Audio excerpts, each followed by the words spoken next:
I believe that no matter how silly we might be in our marketing efforts and everything else in the wine world, that wine will still survive one way or the other. And it's going to be a matter of scale.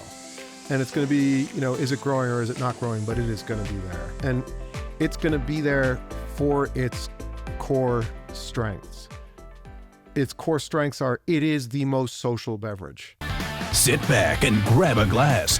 It's Wine Talks with Paul K. Hey, welcome to Wine Talks with Paul K. And we are in studio today in not so beautiful Southern California, a little bit of rain out there. About to have a conversation with Lambrecht, Greg Lambrecht. Did I say it right? Yes, that's close enough. I mispronounce it, so you can say it. I mean, it's German, right? German, Austrian, and Dutch. Yeah, because you could probably put like an Arabic twist on. Oh yeah. Oh, you should hear the Dutch say it. It's funny. He is a chairman and inventor of the Coravin, which you've seen 1,000 times, and I have maybe more than 1,000 times, which is a device used to preserve wine as you pour off a bottle, and it can last for weeks. But so glad you're here. Thanks for coming on the show. Thanks for having me, Paul. I really appreciate it. So when you say chairman and inventor, obviously you invented this product. We're going to talk about that. But you no longer run the show? No, I mean, so I come from medicine originally, and so I've had multiple medical companies where I was CEO. They're businesses that I founded. I'm a serial entrepreneur, incurable entrepreneur. I can't help myself. And I got into Coravin because I loved wine, but I had absolutely no idea how to run a consumer product company. I did medical devices. Big difference. And so back in 2011, when I founded Coravin, I made the life choice of no longer being CEO. Oh. And probably the best decision I've ever made. I've been able to hire great CEOs and work with great CEOs to run the business. And then by becoming chairman, it's a role that nobody really, they don't know what you do. And so you can basically do whatever you want, which is great. And so I do all the fun stuff at my medical company and at Coravin. I asked ChatGPT and it says, ask him what he does. No kidding. That's a great. It's like, what? I don't know if I can answer. Right. Really digging deep there. So you are then from the medical field. Yeah. I've been devices, because I heard you talking before I walked in about number of certain types of surgeries that go on and the number of dollars that go with that. Yeah. So did you start just thinking I'm going to create medical devices that are? I fell into it. My first career was in physics, and I was working in plasma fusion, the kind of nuclear power that doesn't work still. And I began to realize, I worked in Japan after I graduated, undergraduate, on a fusion reactor, and I realized it wasn't going to happen. And so I kind of had a crisis. Like, oh my God, I've spent all this time learning this field that's not going anywhere, and so what am I going to do? And so I ran back to my university and went to grad school and sort of hid in mechanical engineering, which was the easier of the things that I'd studied. And one of my professors was like, you seem like an inventive guy. Johnson & Johnson wants to invent something. I'd like you to do it. And I was like, okay. And so, I had no experience in medicine. I'd been to the doctor.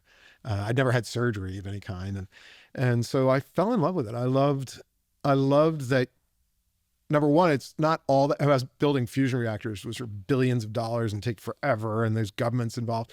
And here, it was a piece of metal. It was a needle and a catheter that went into your vein and a little shield that slid out over the needle to protect the healthcare worker from AIDS and hepatitis and that kind of thing, which was big back in the early 90s, late 80s. And I came up with this thing, and it wound up being really successful. And I was like, wow, I can positively influence so many people's lives. Yeah. Easily. How interesting. And that product's used all over the place still. So, you invent it, it gets out into the market, and then it's sort of like, as an inventor, if your goal is to make people happy, I didn't even have to do any additional work. It was out there, and every year it's used, right? Yeah. And so that interesting position, because it conjures up a couple thoughts. One, I don't think people in general realize on a day-to-day basis when a product is introduced, whether it's medical or, I'll tell you a story a little bit about my wife's uncle. But you don't think about the origin. You don't think about the consequence of it. You don't think about the trial and error of it. I get to use it. How interesting. It is. It's a lot of people have the misbelief that medicine comes from universities. I mean, ultimately, or from some sort of scholastic endeavor somewhere. And what I realized was it's companies that are doing it. Johnson & Johnson, for example, the one that I worked with then, and then I worked at Pfizer and Stryker, and I've worked with Medtronic in the past. So, these companies are, actively involved in inventing new things to try to make people better. Yeah. And it's one of the things that I love about the United States is that it still has this venture capital world that is willing to put money at risk to create something new. Doesn't always work out. But when it does, it can change the course of a particular medical field. And I've loved my part in it as the inventor. I always thought it was interesting that generationally, venture capital is venture capital. It's always been the same. They'll invest in 10, maybe 20 units to get one thing that hits. Yeah. And it's changed. When I was selling software back in the day, it was a certain way you went about it and to find people to do it. Now there's crowdfunding and all that kind of stuff. But it's the same thing. Yeah. What is Shark Tanks? It's the same thing. Yeah. Right? I think the United States is willing to put money at risk. We're gamblers. Yeah. At our core. And I think that is a character that is pretty rare in the world, where people will take retirement funds and pension funds, that kind of thing, and then put a portion of them at risk on these crazy ventures that, boy, if they work out, it's going to be world changing. Yeah. But if they don't, okay, we lose a little bit. Not many cultures around the world are willing to do that kind of thing. That's so true. I really could only have this career here. What did this gentleman who said you look like an inventive guy? Yeah. What does that mean? Because it may that leads to the question: is this have you noticed in your realm of entrepreneurs that it's sort of a learned type of risk avoidance, not avoidance, but risk tolerance as an inventor, or is it something this guy just noticed in you? It's a great question, and just thinking off the top of my head, that there is definitely a natural entrepreneurial spirit that is part of a person or not. And it's risk taking for sure. It's also a culturally uninhibited person. Mm-hmm. I don't care what your doctrine is. This is better, right? And a willingness to force change in behavior. Because you think about it in any entrepreneurial endeavor, you're trying to get somebody to change something, right? And change for the better in some way. And so you've got to be willing, not only able to see the change, but unwilling to stop until others recognize that change is what should happen. And so I think there's that kind of force of will component, ferocity of purpose. A friend of mine described it as that he would look for. Ferocity of purpose. Ferocity of purpose. And I think then there's the other part. There is a learned portion. You could have all that spirit and still be a bad entrepreneur. Yeah. And I was very lucky to get hired by a guy who's actually one of the co-founders of Coravin, who also saw that in me, hired me into Pfizer, and we helped to develop a process of invention. So it's not just a light bulb going off at random, but you can methodologically schedule invention. That was his belief. That's interesting. And then you could execute on a plan to invent and create. And so Josh McHour is a walking company. He's an MD, MBA engineer. He's an amazing guy, and he's been phenomenally successful in my field of medicine, medical devices, and now teaches at Stanford. He developed a program to teach this to other people that's now taught everywhere around the world. So he's a great guy. And he and I learned how to do this. And I was lucky enough to have that skill set when I ran into the problem that I was like, I want to be able to taste that wine, but I want to commit to the bottle, right? I just wonder, I was at USC, the picture of my father there, he came to America as an entrepreneur. He just had that in him to do things and try things and test things and just, fail and go to the next one. But they started teaching entrepreneurship in college about right when I graduated. Yeah. And I always thought, how do you teach that? Yeah. I mean, maybe there's some methodologies, there's some practicalities to it, and like you said, there's a schedule to it, but it doesn't take away. And I've seen this many times, and not only vendors that would come sell me wine, when they use the Coravin, we'd have all these conversations over all kinds of things they want to do. The one thing I've always noticed, and I worked for Xerox, which was, a Fortune 500 company. And super important entrepreneurial big business. Every salesperson in that thought they're going to hit it with a product. Yeah. But no one knew how to do it. Yeah. we all thought we were going to retire at 35 and, invent the best cheese slicer around or whatever, but it never happens. Yeah. And I've always found it interesting. Along the way, have found personalities is that will never happen. Even though they wish it will happen, there's no way that personality is going to get there. I think so. I mean, there's an unwillingness to quit, and can be self-destructive, unwillingness to quit no matter what. I believe so much, I'm not going to stop. Right. I think that's absolutely necessary. And then it's just the important learned part of being an entrepreneur is how to target. So I am going to dedicate the next 10 or 15 years of my life to something because I really believe in it. How do you pick the right thing? Yeah. And that picking and that process of invention and picking is what Mac Hour taught me. And it all comes down to a really in-depth and unique perspective on the unmet need, on the problem that needs to be solved. And I'll give you an example with Coravin. I mean, when I invented Coravin, the need that was being addressed that was out there was, how do I preserve an open bottle of wine, right? How do I get a bottle that I've opened to last longer than the day or two or three? But that question's been asked forever. Right, and it's like vacuum is what comes from that. All and kinds of stuff. All spray cans of everything. I asked a different question. I asked, how do I drink a glass of wine from this bottle today and then drink it again 5 years from now? How do I do that? Mm-hmm. How can I drink a glass of wine from any bottle I own, any day of the week, whenever I want, without having to think about when I'm going to drink it again? It's not possible with vacuum or spray cans. Right. That, and so I asked a different question. That's interesting. And that different question enabled me to, if I don't want to open it, it's just like medicine. I can use a syringe and suck it out, or, I can do what we do. That's interesting. And my wife's uncle, I'll tell you the story now. He passed away years ago, but he invented first the flexi straw and then invented the spoon straw. Whoa. But it's exactly what you said. Yeah. 7-Eleven had called him, Southline Corporation at the time, and said, we need this straw for this new drink called the Slurpee. And we want a bigger straw, like a boba straw, right? Yeah. And so he went home and was just sitting at his table to tell you the story, and I took out a pair of scissors and cut the spoon out. Yeah. So he went back and goes, no, you don't need a bigger straw. Right. You need this. You need a better straw.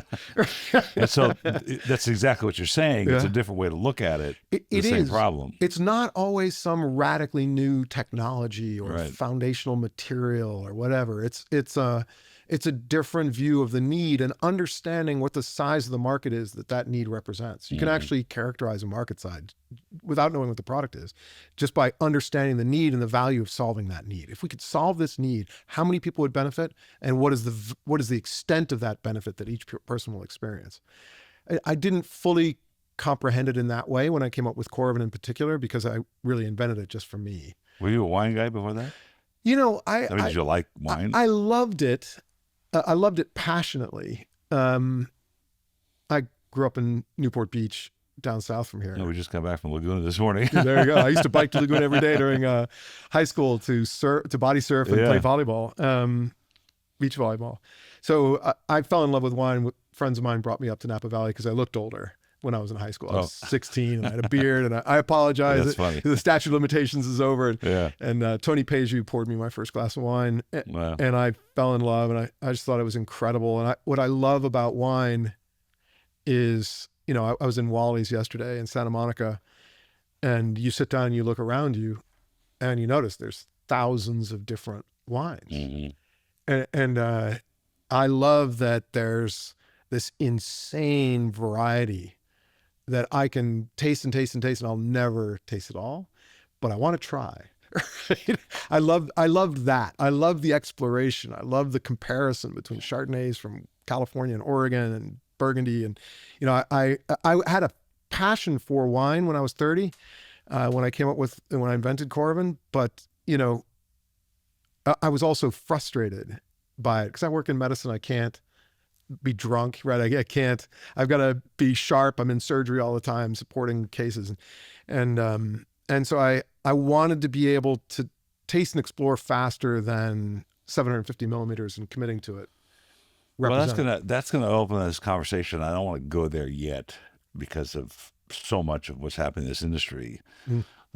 and so we'll talk about that in a minute. Hopefully, we'll probably run out of time for that. But so you're thinking that I'm going to tell you a funny story.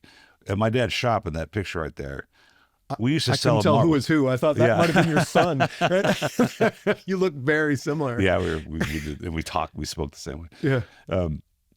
And I'm the only one who were talking about personalities of the three, my brother and sister, that would have done something like, oh yeah, this wine of the month club seems like a pretty good idea, Dad. It was fledgling along and take it over. Yeah. And it took a little bit of, I felt ready for it. Let's just backtrack a little bit, because I had worked at corporate America and seen how the hierarchy works and the structure works. And then I went off and sold software with a company that had a fishbowl of business cards and a 2-line phone that we had in an office. Yeah. And so I'd done both of those extremes. And so my dad said, hey, the wine of the month club, I've been offered it for sale. I'm tired. Before I sell it to somebody else, do you want to come check it out? And I felt prepared to do that. Yeah. And I could have, risk is not a problem for me in general. Yeah. That's not the point. We used to sell, marbles, bags of marbles at the liquor store. Oh yeah. Yeah. And so if somebody wanted, how many drop, sterilize the marbles, Yeah. and drop them in the bottle and Yeah. bring the bottle back up to the ullage to where it needs to be, and then you can recork it. Yeah. That was the preservation system. Yeah. Reformatting. Yeah. I know a lot of people. Reformatting, I like it. Right. I know a lot of people that save their empty half bottles, so that they can pour wine into Yeah. the empty half bottle and put a cork in it. And even water bottles, like Yeah. small water bottles, a Coke bottle, the plastic stuff, in smaller volumes, trying to reformat. And it works for a couple of days, right? It does the job. I was looking for something different, right? One of the wines that I fell in love with very early on was served to me by my grandfather-in-law. And he had a big collection of wine. Like, this is the first guy that I met that had thousands of bottles. He was a really important physician in Cleveland.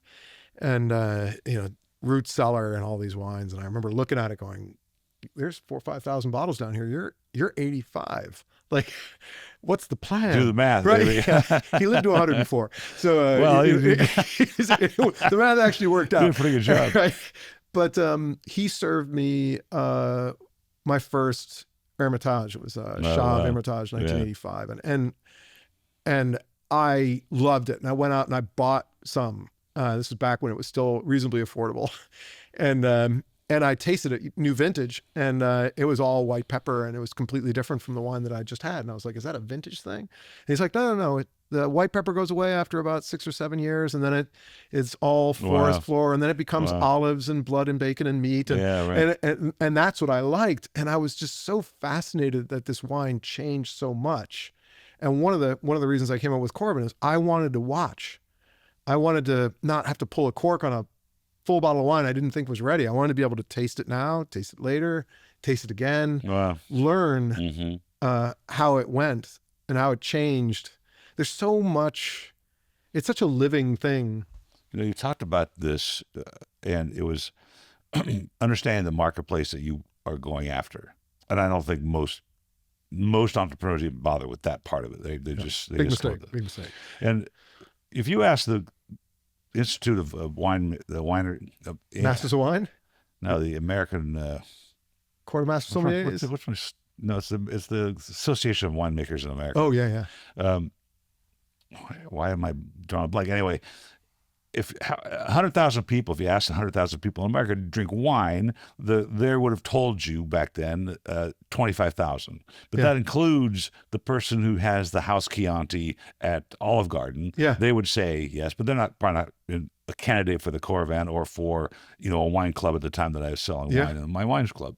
So it's really a very small niche of people. But the Coravin in this case not only addresses the consumer part of this, but I learned of it, and many distributors in Los Angeles use it because they don't want to go through a whole bottle of wine in a day, or they came to see me. Sometimes I was the only appointment they had on the day. Now they pulled a cork. You got to open a whole bottle of wine. Yeah. Now the reps sometimes like, wait, I get to take it home because. Yeah. But that broadened the market for this thing, and was it part of the plan originally? You thought? I was remarkably naive about the wine industry. I knew there were wineries, and Oh, you still are. right, yeah. Well, I'm 'Cause learning. I am. Yeah, I'm learning. And the more you taste, the more you know. But I knew wineries might have an interest in it, because I was talking to Tony Peju and what he would do with it. And then I knew restaurants had an interest in it, but I did not understand the whole importer distributor structure in the U.S. at all. I had no idea how wine made it to the wine store or the restaurant. I had no clue. And I was in a wonderful wine store locally. I live in Boston now. And there's a place called Marty's Newton, which has a great collection, really wonderful people, and Marty's wonderful. And I was buying a lot of my wine from them. And I made a bet with them before they knew what Coravin was, that I could steal a glass of wine from one of the bottles in the store and they would never be able to tell. And I did that because I'd set this spec for myself. Yes. I want to make it fast and easy enough to do that I could walk into Marty's and take a glass. Yeah. And so one day I came up and I had a glass of Chateauneuf in my hand to Marty, and nobody knew where I took it from. I bought the bottle. And he goes, "Show me this thing." And I showed him Coravin, and he goes, "Come back." It was an early prototype. "Come back with me." And there was a distributor, and in a back room, and I showed it to the distributor, and I was like, "Do you have any interest in this?" And he goes, "I'm doing everything I can not to leap across the table and knock you unconscious and steal that from you." So that's what we learned about it. They are an important part of the market. There's like 40,000 distributor reps in the United States. That's 40,000 units, right? That's changing, of course, but yeah. Well, yeah, the wine industry. I mean, I got into this, founded Coravin in 2011, and then launched the product in 2013 in the US, 14 in Europe, 15 in Asia. And at that time, wine was going up and up and up. And the 2009, 10 vintages of Bordeaux and Napa Valley through the roof. And then with all this madness with the pandemic, and then who knows what's going on now and the younger generation, and the World Health Organization and CDC going crazy. I mean, it's a weird time for the industry. I feel weird. I feel badly because Coravin sales are highest they've ever been. But I don't understand why wine's going like that and we're going like this. Well, it would seem to me, and it makes some rough sense. First of all, the wine depression is, yes, it's noticeable. They're still drinking a ton of wine. Yeah. Right. Yeah. It's just that it's not a small market. Part of the pressure, we can talk about that later, but part of the pressure of sales coming from all kinds of competition, but there's also overproduction. And so you mix all that together, and all of a sudden you're not going to have the same volume as you had. And potentially overpricing, right? And certainly, I was telling the story today to somebody about Napa Valley. Like, if try to make wine in Napa, you're not going to be able to sell it for less than $150 a bottle. Yeah. And if you want to buy good grapes, and so all that goes, it's just perpetuating. And I think much of that has to do with the fact it's an agricultural product. It ebbs and flows, and it's a 5-year reaction. If you plant today, you can't use it for 5 years. And if there's a depression at that 5-year point, you may pull it out. You're screwed. Which they're doing now. And you look at like Rioja can spend 6 years in barrel, right? And then bottle, and then you've got Champagne, and they're the same thing. They want to sell it when it's ready, and they've got this CIVC thing that's deciding how much you can harvest and trying to make a prediction about what we're going to do. And can't do it. And everybody respects the CIVC, and I do too, but it's nearly impossible to predict what a global market's going to do. The Wine of the Month Club, when my dad started, in the years I ran it, and Trader Joe's relied on the fact that somebody would overproduce because of the fluctuations in the market, and there'd always be something interesting sitting around at a discount to move it on. Yeah. Because you have to move it on. You can't sit on a wine for too long unless you have a Coravin, of course. Yeah. But during this process that I did all this tasting, we always tried stuff. We looked at stuff. I had customers always ask me, how do you handle this problem of a non-open bottle of wine, opening a bottle of wine and having half a bottle left to put in the refrigerator, all these people's ideas. So we used to use the Private Preserve, and there's another one called Vineyard Fresh now, and there's a few others. Those were by the way, the best of the systems that were out there. The argon and those are good. Mix. Those guys are great too. So I would do tests just like you were talking about. You did at Willie's Wine Bar, and what you're doing at Wally's, where I would spurge a bottle, not spurge a bottle, and all the different machinations. I'd come back in a week and I'd taste them all over again. Yep. And there were differences between the ones that were treated, and there was a logical difference between the ones that weren't treated. Sure. And then there was one test we did where we opened the bottle, poured it off, sprayed it, then vacuumed it. Oh, So all these different emaciations. I love it. You know, as an engineer, we call that the Taguchi method, isolation of variable. You know, Yeah, that's right. So it was interesting, but here comes this device. So you took your medical experience, your medical device experience. For instance, it's obvious with the needle, Yeah. as sharp as it is, Yeah. and as it pierces and seems not to stick on a cork, and then Yeah. it seems to seal it. So all those cool things that happen with this, were those byproducts of just playing around with it, or like part of the original concept? Very part of the original concept. I developed a chemotherapy delivery system for Pfizer way back when, and we were looking at other alternate uses of it too.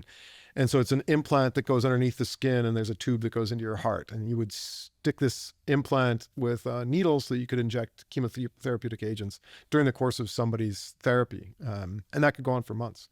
And so because this implant was stuck multiple times, you had to make a needle that didn't do damage to things. Mm-hmm. And so there's a category of needles called non-coring needles. They don't remove the material they go through. And so I had a familiarity with it, and I think I developed this product back in 1993, 94, and I invented Coravin in 99. So, you know, it wasn't an immediate thing. Yeah. The concept was there. I had the skill set, right, of the Yeah. technology, and it was once I stated the need, then it became obvious. And so I was very lucky to not come from the wine industry, so I didn't have any cultural inhibition to change. Like I didn't think there was a right way or a wrong way of pouring a wine. You know, I just loved wine. That nothing held me back. And so I remember sticking a needle through, and I had a syringe, and I tried to suck the wine out, you know, one of my chemotherapy needles, but that creates a vacuum, and so it sucks back. And so I'm like, okay, I can't pour half a bottle doing that. Yeah, right. And so I got to push the wine out. And because I was a nuclear physicist, I understood gas and the periodic table of the elements, and I knew the noble gases. And argon is the first one heavier than oxygen. It has no smell, no taste, so no color. And so I was like, okay, I'm going to try argon, and I'll inject it into the bottle, and that'll build pressure and it'll push the wine out. No air will get in when I'm pouring. Just argon will go in, and it'll push the wine out and replace the wine. It's that easy. Theoretically.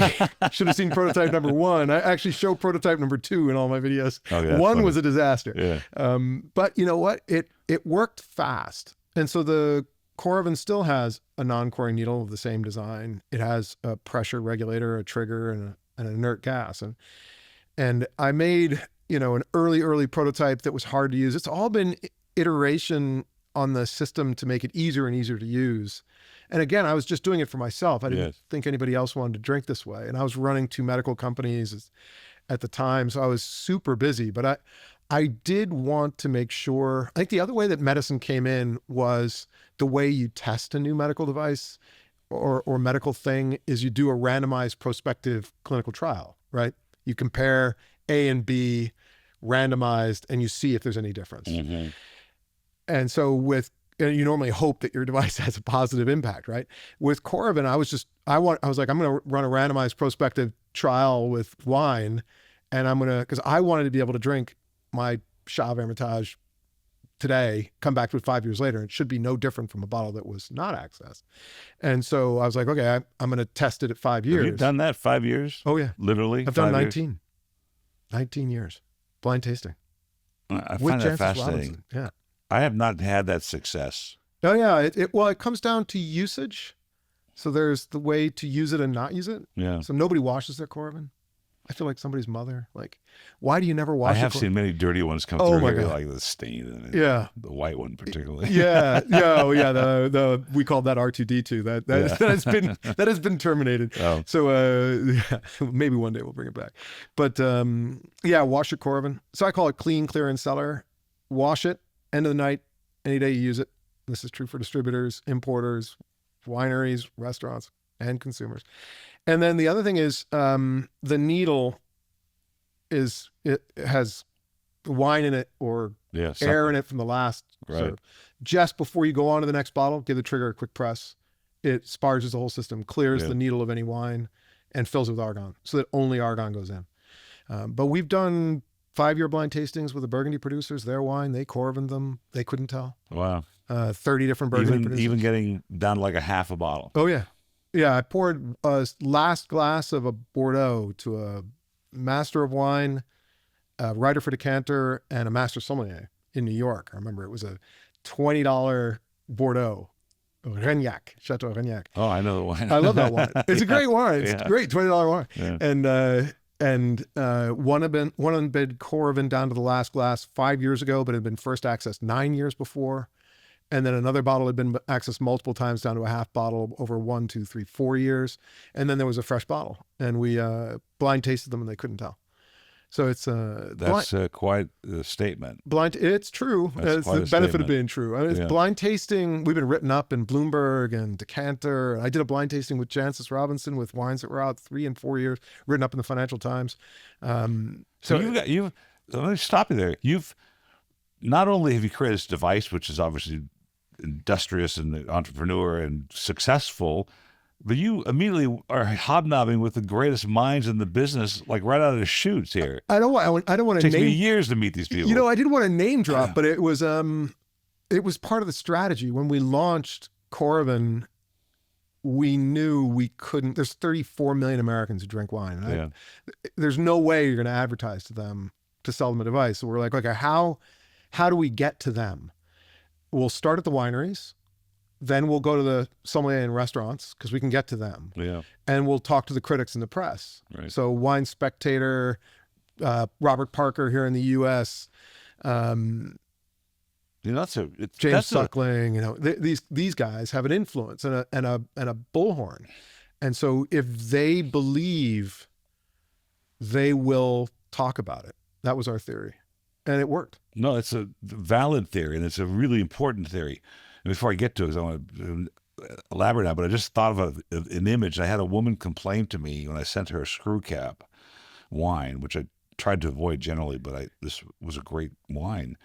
And she tried to open it with her corkscrew and broke her corkscrew, and she wanted me to replace it. Have you heard of any stories like somebody Oh yeah. didn't Yeah, we've had you can Coravin a screw cap once. Yeah, right, exactly. It'll go through. self-seal? Yeah, now. it won't self-seal, and the second time you try to do that, you will break the needle. Okay, but it's we made a Coravin screw cap adapter, so you actually crack the bottle open, put our screw cap on, and you can puncture it like a cork. And so that's funny. Yeah, I just thought anyway. Yeah. You know, this when you said to get to the people, I've seen so many devices come through, and I've tested many. In fact, the software I used that has all my wines I've tasted in house was a beta database that never got published, but I still use it. Yeah. I see a lot of products that come through. I've saw the aerators come through. And which is a beautiful product. Sure. And it has some aeration value to it. I don't think generally it does a lot that anybody could tell, but it generally works. But then there was a product that came along here, which was called the Bev Wizard, and it was a master of wine, Patrick Farrell, that had designed it. And what it is two opposing magnets, the really strong magnets from China, and he found the idea in an 1800 patent for bourbon house. Very and it cool. would pass through the bourbon if it aged in oak, whatever the tannic, whatever comes from oak, and this is what he was not prepared to pay for the study to figure out what it is that does this, but it realigns Yeah. the molecules and it softens anything that's been aged in oak, Very cool. and it works. Yeah. In fact, my uncle who invented the spoon straw, my wife's uncle, he didn't believe me when I told him the story. Now he's an MIT master's mechanical Yeah. engineer. This I is also what went to he- MIT. That's So. okay. So Yeah. Same you thing. can look him up. And I drove to Laguna Beach, took a beverage with me. We went to 3 bars That's great. and grabbed random Sounds like people. a fun afternoon. You want a shot of bourbon? Yeah, okay. Tell me which one you like better. Yeah. And it worked That's worked great. every time. But it was an ugly product. Yeah. It was a blister pack at a liquor store. It had Yeah. no sensual value to it. Yeah. At least the Venturi does. Yeah. you know? Venture is beautiful. It looks like a It feels like- DC-10 jet engine. Yeah, and he gives you a gift, and it feels like, you know, Yeah. I got this really cool thing. And so same with the Coravin. It's got a very classy look to it. Yeah, so that's why you hire a great team. So Yeah. I am not an aesthetically pleasing designer. Like it's just not. I'm a functional guy, Yeah. and Well, form follows function. We know this, it right? does. So I was very simple. It was minimalistic for sure, and I still have that influence on the company. I mean, we've got an incredible engineering team. We've got an incredible design team. What are they doing every day? Oh, we're always, so we have 3 different systems now. We've got Timeless, which is the original needle-based system, 2 different versions of that. And then we've got Pivot, which is a new system that pours wine from a bottle with any closure. You take the closure out, you put our stopper in. Our stopper has a valve, and you pass a big tube through, and it pours very quickly. Preserves the wine only for a month, but it works well, and so it's been used by restaurants because it can pour. So you glass can pour a 5-ounce glass in 3 seconds. Oh, okay. It's super fast. Because that would be a complaint of the radio. Yeah, people, it's too slow. It was an Australian who complained to me that's why I designed. Well, I could have complained. There was no charge. I accept. Yeah, I accept. So I, that's the big advantage of being out in front, is that you get the complaints first and you can redesign, and it's your responsibility to redesign. So, and the third thing, the third thing is sparkling champagne. Oh yeah, we're going to demonstrate that in a bit. That was huge for us. That changed everything again, and for me personally. Yeah. Well, when I sold Wine of the Month Club, they only bought my the retail stuff that was $15 and $20, the stuff I sold through the club. Yeah. And in the meantime, there's a massive collection here for lots of different reasons. Part of it was COVID. They wanted nothing to do with it. So I was sitting here, and around the corner, there's 2,500 to 3,000 bottles, and a lot of it is champagne. Oh, wow, yeah. And I made the huge mistake of teaching my son-in-law about champagne. So my depletion is much quicker. Rate is greater than accumulation. Yes, than I expected it to be. It is the wine that runs out in my house fastest, and it's because of Coravin Sparkling. I have 6 bottles of champagne open all the time. Oh, really? Well, and I have a different what a glass great way to every experience day. And now it works so much. It's one of those things that exceeded our expectations. We wanted wine to last for a month on a Coravin Sparkling. Champagne guys are saying it's 9 months. Some English sparkling guys have tested it for a year, and they're like, yeah, we don't know when it doesn't work, but it's still working. So it's way better than we thought. It's rare to have that happen in engineering, to have something be better than what you were trying for. Normally you're struggling to get to some goal. What a great opportunity, particularly in champagne for the consumer, because champagne is so different from bottle to bottle, from manufacturer to manufacturer. Yeah. And it's so brand focused, in the industry, right? Yeah. And I was told the story the other day. I think Veuve makes 25 million bottles a year. Yeah, it's huge crazy. thing. Dom Perignon's got to be in the 4 or 5 million range. And it feels like it's a little boutique, fancy house, and they do an amazing job of branding. Yeah. But people just reach for Veuve when they go to a liquor store. LVMH is a master. Yeah. And so, but here you're giving them a chance to have this wide variety of sparkling wine, which is so dynamic and it's so great. It's the thing that I realized. I didn't drink much champagne before we developed sparkling. We developed it during the pandemic, so that's how I spent my pandemic. It was great. I had to test it on 220 different sparkling wines. I had a great pandemic. My spouse and I, we loved it. But the thing that I realized was that the world of sparkling is as big as still. Like you can get sparkling wines from Germany, Sect. You can get wines from South Africa. There's a sparkling wine producer in Massachusetts that with indigenous grapes from Massachusetts. Not now England, got a huge market. Very, very good wines. Tasmania in Australia is making really good sparkling wines. Sparkling Shiraz from Barossa. There's all these different wines. It sounds like you're having a ton of fun. Oh, yeah. Well, now you found the secret. So you've been everywhere in the world for this. Chairman again. So I'm chairman. I get to do what I want. And I am about as happy as I can imagine. People ask me whether I would leave my medical device job and do 100% of my time on Coravin. I don't think so. I would become ungrounded. Yeah. And I love still there's a piece to surgery. There's a patient on the table with a particular problem. Your goal and sole goal of everyone in that room is that one problem. Mm-hmm. And, you will do whatever your role in that room is to make sure that patient's outcome is the best as possible.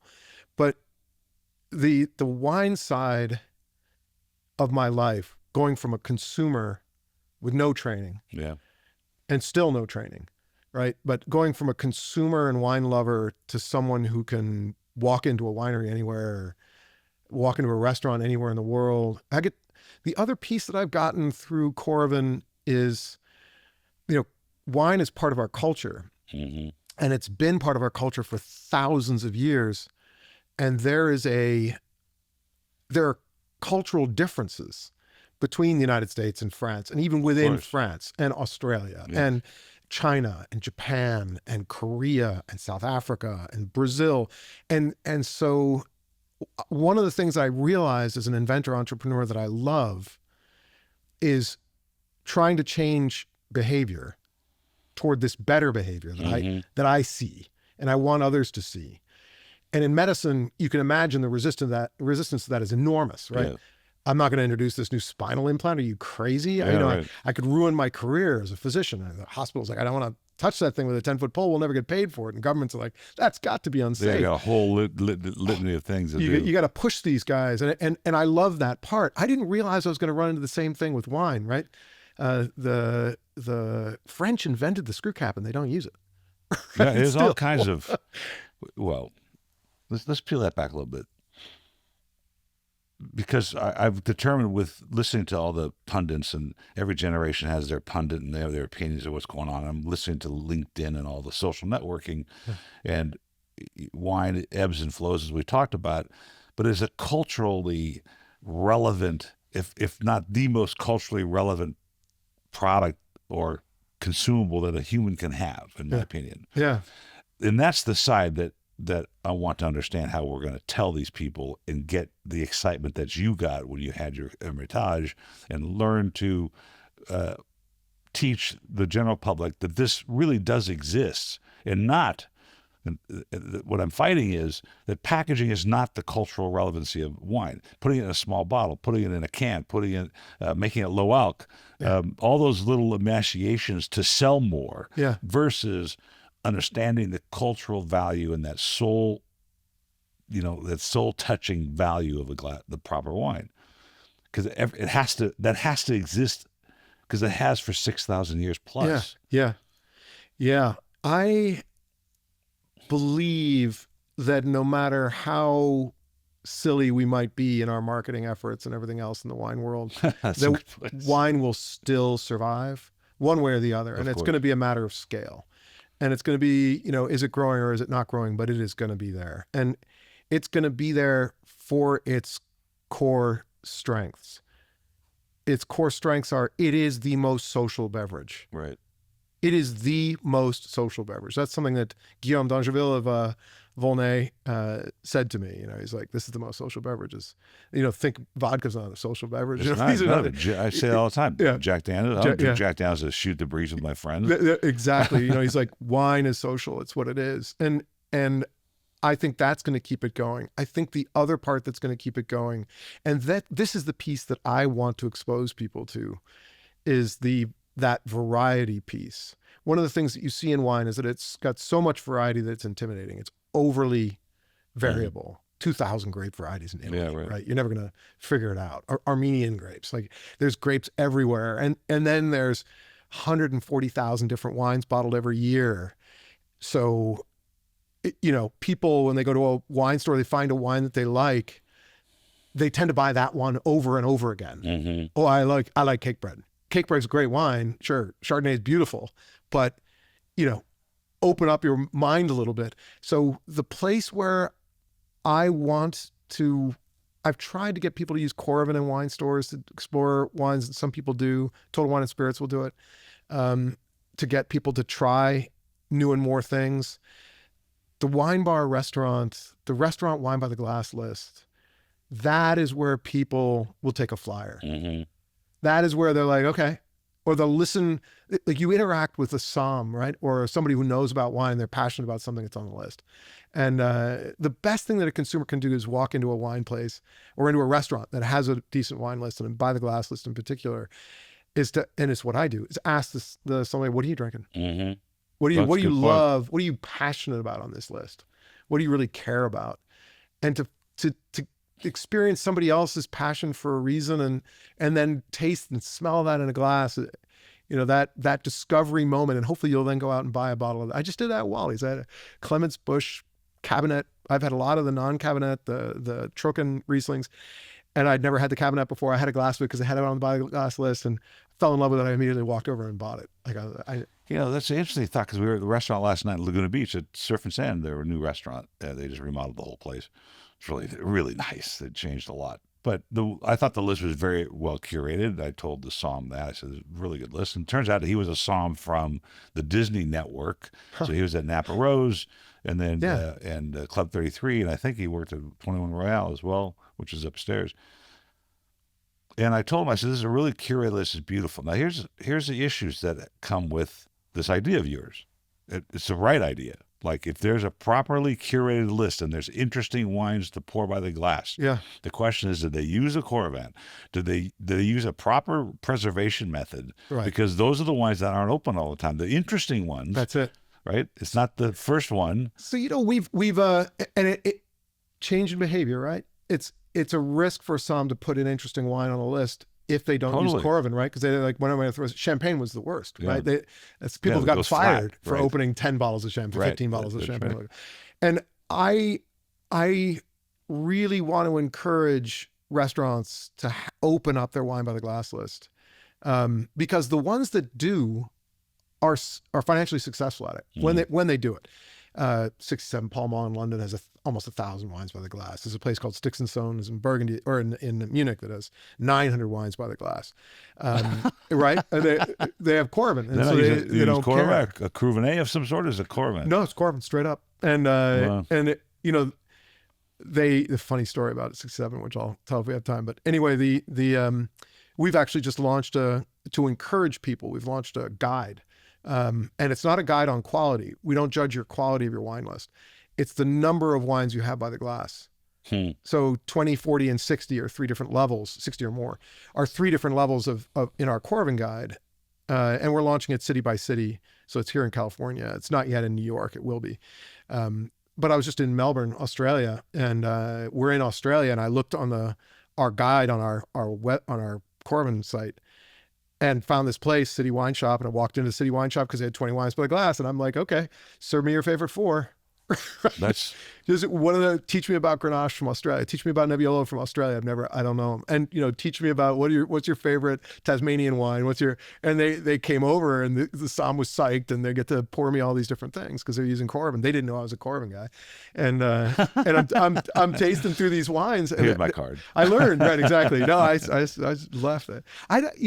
Sometimes I don't want to work. Sometimes I just want to. No, but that. In a big scale, because like we go back to the population availability for wine drinking is not that big, but then you added the idea that distributor reps can have this, and then they can save the bottles, and the distributors themselves love you for saving their inventory. But now, if you can expand with this idea, the house pour, the glass pour at a restaurant, and expose the public to all these different things that they can test at no risk of buying a whole bottle and not liking it. Yeah. And the restaurateur or wine bar can also pour off a couple on the house just because they can. They want people to experience it. Wally's is doing it. I was just at Wife in the Somm. Close by. Really? Yeah. Close by here. I know him. They're doing it. They're doing comparisons of Chardonnay from California and Oregon. And you can order, that's just an order. Yeah. 3 ounce or 6 ounce pours of each. Which is the old craft beer, little wrap thing, right? Yeah. But now it's this beautiful place with a tree on the inside. And he's got a great long wine by the glass list. Yeah. And he's like, it's a good portion of what I sell. And it allows you to do comparisons. It allows you to, explore wines, white wines from the Northern Rhone, right? It encouraged exploration. How are you getting to? Because I'll tell you a story. I'm not too far from the Wife and the Somm. Was in a restaurant friend of mine, and he was just complaining his bottle sales, and that just saying that now changes the whole perspective. Bottle sales are off 30%. That's it. Well, you don't need bottle sales. That's it. And so we've actually, one of the things, I'm a scientist, so I want to do tests. One of the things we did globally was we took a set of restaurants that didn't use Coravin, and we only worked with the restaurants that were willing to share their wine sales data with us. So here's their bottle sales, here's their glass sales, here's their wastage, because they're dumping some of the glasses down the drain. And then we gave them a Coravin, timeless, sparkling, and then we measured their sales after. So Gordon Ramsay was part of this, and some of his restaurants were, and we saw that the bottle sales stayed the same, glass sales went up, revenue went up, profit went up because you're selling a better dollar margin glass of wine. Wastage plummeted. And so economically, it made sense. Yeah. That's how Wife and the Somm got started with us. We were doing an event, and he took part in the event. And he's like, yeah, no, I changed my wine list as a result because it was economically good for him. And my belief is that this creation of an opportunity to explore variety is a virtuous circle, that the consumer benefits and the restaurant benefits. And if you can find, there are very few examples in the world where you find something where everybody gets better, right? Normally somebody's losing out. And I really do believe it's a win-win-win. Right, it's a win-win-win. And I really do think that people are drinking much more intentionally now. I think economically, bottle sales are going down. I think this health thing people are worried about with, which I can go into forever because of my medical stuff. Yeah, of course. But so I think bottle sales are on the decline, but glass sales aren't. And so and if we can expand that section and then encourage people to explore in the volume they want, in the quantity they want, it'll be better for all of us. It's, because this industry is so slow and because it takes time for people to come to the table sometimes, but I think this is an incredible opportunity for the industry in general to get over this hump, because I don't think the humps last forever. Yeah. This store here that we sold Bartles and James, and we've done it all. Gallo was all there, 1.5, Rhine wine, stuff like that. They make some good wines. Yeah, but it was all, those are all cycles that this industry has gone through. And the one piece of it that never changes is this connection. And you say it's social, the social almost dilutes what it really is, because I think it's a connection to emotional. The earth and the soul. Yeah. And it reacts to the soul different than any other product because of what its purpose is in humanity. So beautifully said. This is interesting because we are up in Concours d'Elegance, one of the greatest car shows in the world, and the money in the cars. We watched a Ferrari not sell for $21 million because there wasn't enough money. Didn't meet minimum. So here we are in this environment, and I'm in a restaurant at a bar. I'm having a martini, and I noticed that the house pours behind the bar were from one of the regular distributors around here, and I know the wine well. It's just not very good. Yeah. Okay. Yeah. And somebody decided that they were going to take big black felt pen and write on the label when they opened the bottle. Yeah. And I happened to notice that the Pinot Noir was opened 2 weeks earlier. Holy cow. That's gone. Not even a vacuum in. Yeah. Right? Just the cork sticking out. Yeah. And so I happened to be next to the waitress station, and the waitress came up and says, "Bala, glass of Pinot," just calls it out. And the waiter, the bartender didn't even bother to look at the date, though somebody had gone to painstakingly. Didn't smell it. Nothing. Didn't do anything. And he set it up right in front of me and poured it. And I just looked at it. I go, "That's coming back." He goes, "What do you mean?" I said, "Well, look at the date. It's your date. It's brown, right? It's not supposed to be." And brown. he thanked me. Yeah. But wow. It was a fundamental problem, right? It is no longer products like Coravin should prevent that. And it's one of the responsibilities that Coravin has. Who's telling these people this? It's interesting. We have tried different strategies in different countries, and every culture is different, and that's true in restaurants as well. Mm-hmm. And getting people to change is different. So the highest density usage of Coravin in the restaurant world is London, bar none. Really? Wow. Every restaurant uses Coravin. They use every part of Coravin. Sparkling, timeless, extensive. And they use the same version we're talking about. Same version. And we have a pro version that has a longer capsule, so for the trade, at the same price. So it pours more glasses, and so it's more efficient. And so the London just changed, and they got it, and they optimized it, and it's like a normal part. Mm-hmm. We're almost saturated in London. We can't. And Australia is the same. Australia is an enormous market. Like you wouldn't open a restaurant in London without Coravin. And same with Sydney, Melbourne, Brisbane. I was just there, and they don't have a cultural resistance to change. They just don't care. If it's good for the consumer, they do it, and they don't fear change. We were talking about the entrepreneurial spirit in Australia. They have no fear of change, right? Their culture That's interesting. Doesn't care. That's really interesting. And France, Paris, getting them to change. Oh, they're French. Hard. Yeah, but you know what? they're not all just French. Like Burgundy accepted Coravin right away. Champagne accepted Coravin sparkling right away. They were just open to it more out of necessity, right? Sparkling, it goes flat. Particularly People don't Burgundy. I open. mean, the prices and Burgundy, the prices, the production's so tiny. They couldn't afford to open the bottles all the time for press that came by. They started Coravining everything. I just heard a famous producer who I've never met in Burgundy has a Coravin in their cellar, right? Like hooked up to a big tank, and they're like serving to everybody by Coravin. So, they have need. Right. Whereas Bordeaux doesn't. Bordeaux's got so much damn volume and so much that not as many Bordeaux producers use Coravin. And so the way you sell it depends on how that culture responds. Does the appellation control, have you seen that the appellation control have an impact on how they think towards something like this? Like the Bordeaux appellation, Burgundy is very specific with their appellation control. Yeah. And maybe that's just a shot in the dark. I don't think so. They have not played a big factor. So for example, I mean, I think CIVC in Champagne is extremely conservative about any form of sparkling preservation system, but that hasn't stopped Bilcar-Samon from using it, and Krug from using it, and Dom Perignon from using it, and Ruinart from using it. They pay attention to CIVC for what they do, but Coravin's sort of outside of that. That's not a responsibility of those guys, right? They have control for appellations and that kind of thing, and making sure labels are good and bottle formats are the same. So, but with us, the reality is that wine is such a global thing. You can find, one Riesling producer in Japan and in Germany and in Italy and in the US and so they need to be able to sell their wines in all these different markets, and so they can't have somebody telling them how.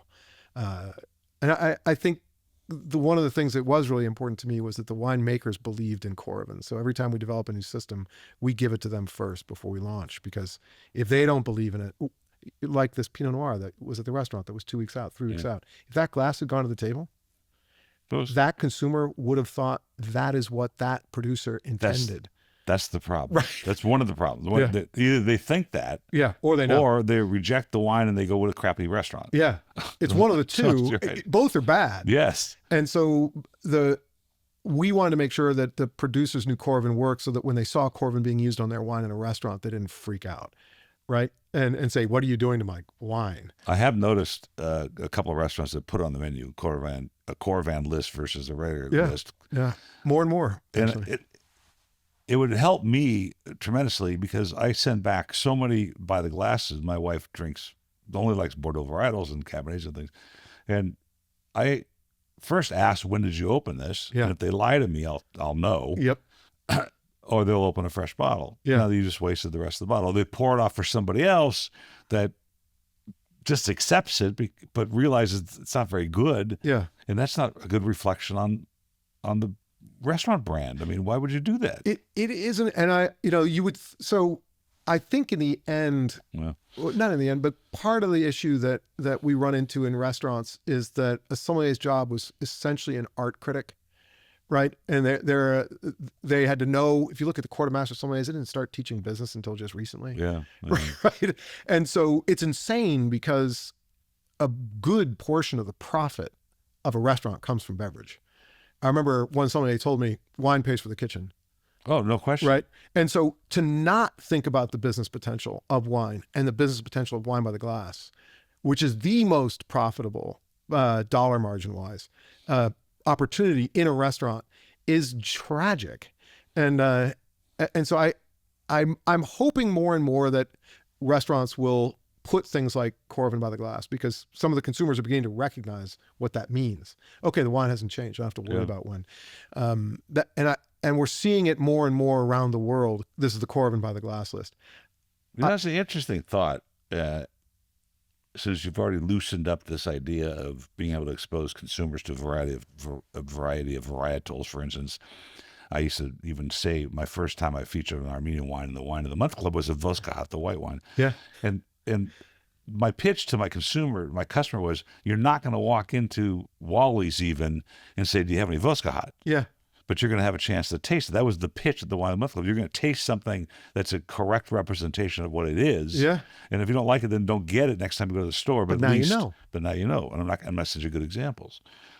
But there's this whole aristocracy of wine and the Somm thing. And you mentioned the Master of Wine program is now teaching business, which is so important to do this. And part of the pitch that people are doing in the Gen X is they've got to change the language, and I don't believe any of that. But maybe this loosens the aristocracy a little bit. I went to a fancy port tasting. Like, Love port. you know Don Schliff by chance? Yeah. No, I don't. Don Schliff used to run Wine Warehouse. Oh, wow. And he was the first sales guy to call on my father in 1972 from Wine Warehouse, which is now Breakthrough Beverage. Oh, yeah, Breakthrough. But he has one of the greatest port collections in the world, top 5 at least. I mean, we've done amazing things. Anyway, we did want to cut at Beverly Hills Wilshire recently. And it's the aristocracy of wine. Yes. You know, these guys, everybody comes, depending on the subject. Anyway, I was talking to Somm there. Great guy. Yeah. Very knowledgeable.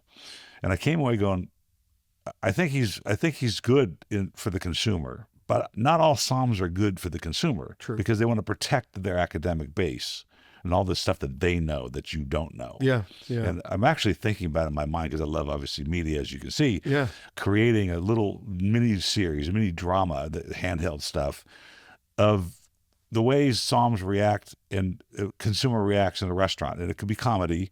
I have access to a dark booth restaurant, and set up these little skits that would have some fun, showing the aristocracy of Somm and some naivete of the consumer. However, I haven't written it in my head yet, but I thought it'd be really fun to use that as a training method. I love it. Yeah.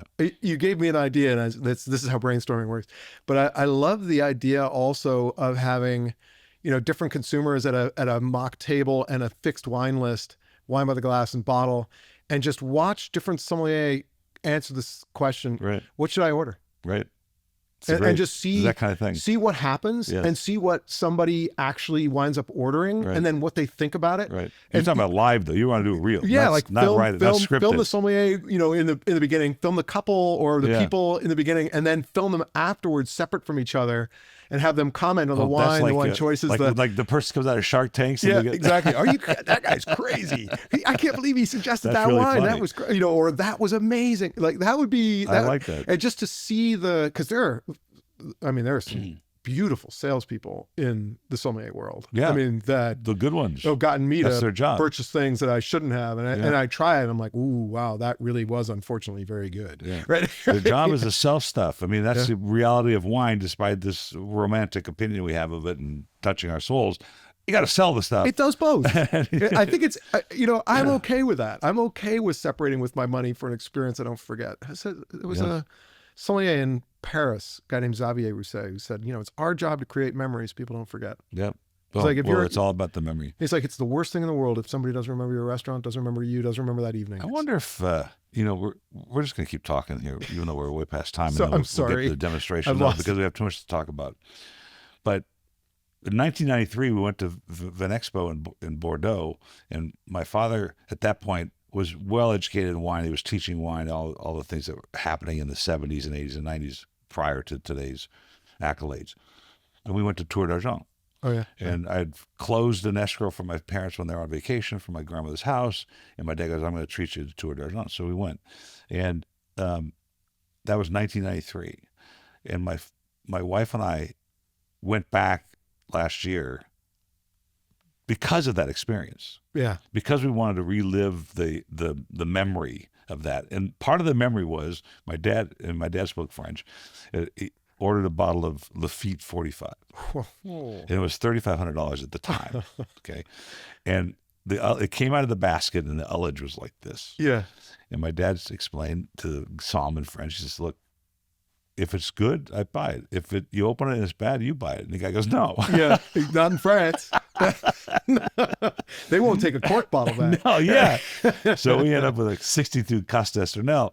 And, but a great wine, by the way. Very good wine. Yeah. And but the whole point was, what you just said was that experience took us back there. Yeah. And we had that memory of that. And I think that's so critical for wine. It's an experiential. And I think the industry needs to go back to promoting those experiences. That emotional connection, from a medical standpoint, the olfactory memory, the smell memory is one of the most powerful in the it's human. conjugated. It's linked to memory is incredible. Yes. You can smell your They've kindergarten. done it. Do they scientifically? What do they? Oh yeah, it's one of the oldest senses, because it's been around since the creatures were in the water, right?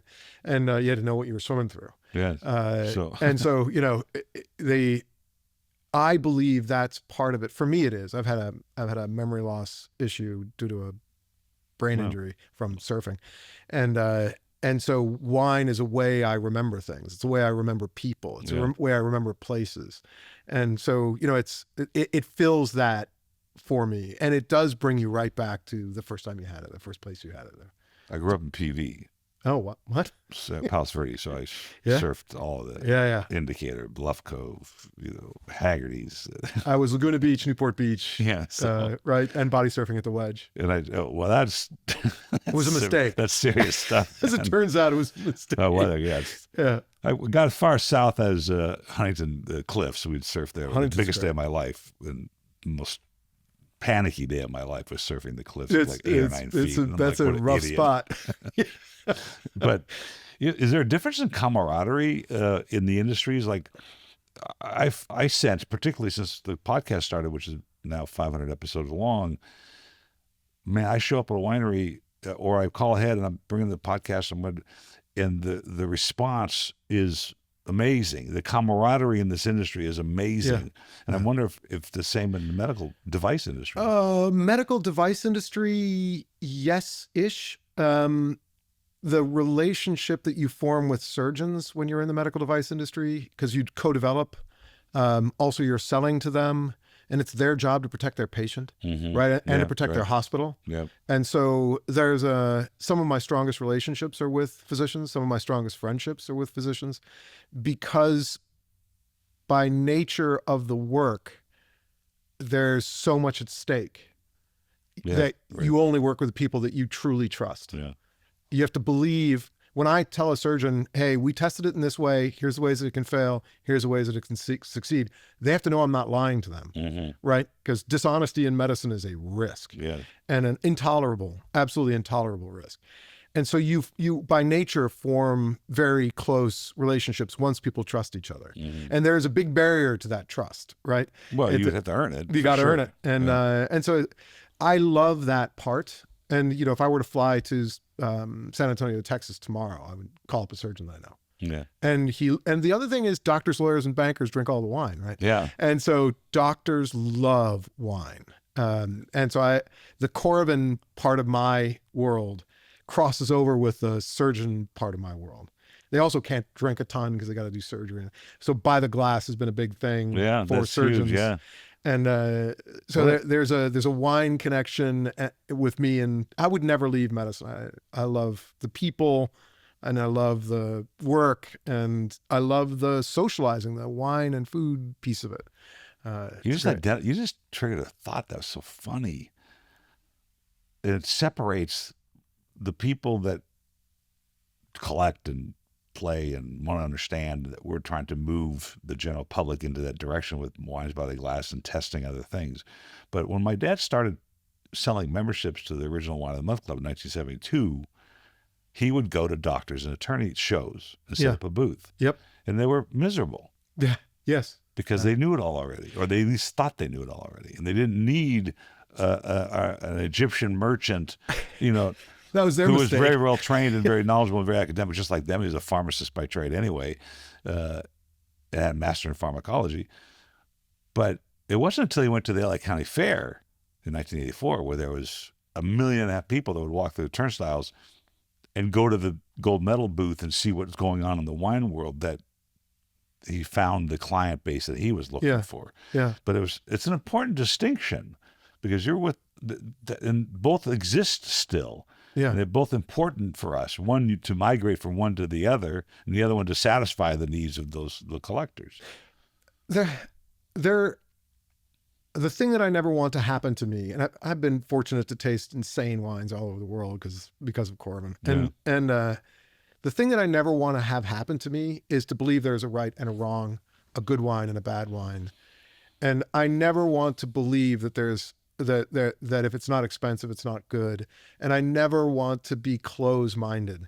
And I feel badly for people that have gone in that direction as a consumer collector. I only drink Burgundy, or I only drink Bordeaux, or I only drink whatever. That's sad.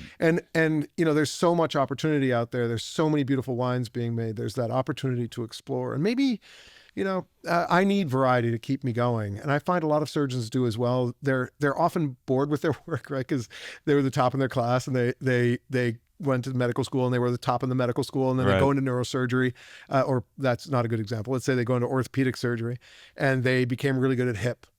They do hip replacement. They do hip. And so then they realize that here they were the smartest person, and in the end they're doing the same surgery every day. Yeah. They're a car mechanic that only does one thing, mufflers. That's right. My good friend is a surgeon at Kaiser, and he does knees. Yeah, and that's it. I just do knees, and he's very good at it, right? Caltech grad, that kind of thing. Right, and so they need the variety. Yeah. I think that's why they love wine, is because their work is the same thing every day, and we pay them to do a perfect job at the same thing every day, right? But they need that. That's variety. Interesting. I was at a Margaux tasting Tuesday, Wednesday, and you were talking about the variety. You're talking about bad wine. I don't want people drinking bad wine and thinking it's good or whatever, right? So, we tasted the 14. It was incredible. And that 14 always had a bad rap in Bordeaux, and we're getting into wine geeky stuff, but that's just the way it was. And this was, I thought it was the best wine of the group because it had come around finally, so you never know. Yeah. But this is the definition that I throw at winemakers when they come here, particularly the French. There is no such thing as a bad vintage. Yeah.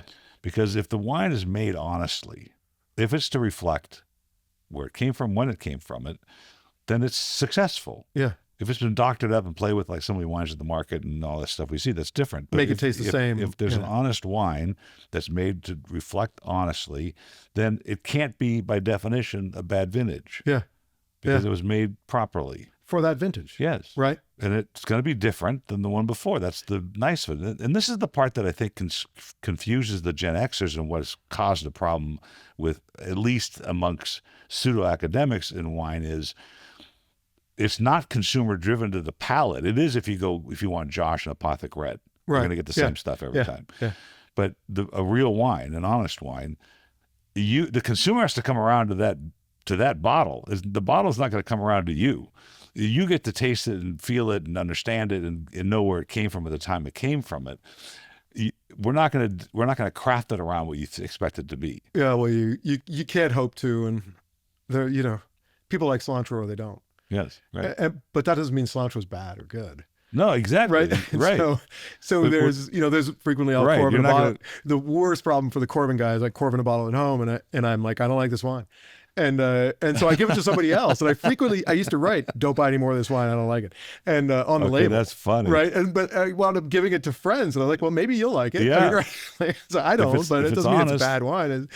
I mean, when you say I don't like it, and we'll wrap up with this, when you say I don't like it, that doesn't mean it's atrocious. You maybe don't like the structure of it. Maybe you don't like the flavor profile. Maybe, but it's not because it's just bad day, right? And I always tell people there's two things involved in a wine tasting. There's the wine and the person. Yeah. And if you come in and you've just had a lousy day, and you drink a wine and it's not the right wine for that lousy day. I've had a bottle that I wrote, I don't like this, and then I came back and I tasted it again, and I was like, I love this. And then I read my note and it says I don't like this, and I'm like, okay, so that's hilarious. Yeah, and that's me, right? Yeah. That's the person that you bring. It's the person you had it with. Maybe you were with somebody you don't like, and you're stuck in it.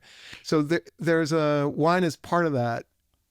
The whole milieu of whatever it is that's going on around you. Well, it's also the reason why people will come to me and buy wine from them that they had, while they're sitting in front of the Pantheon in Rome. Yeah. And they go, it doesn't taste the same. Yeah. And I'm just like, well, yeah, because the kids are pulling on your shirt. Right. You're not looking at a 2,000-year-old dome.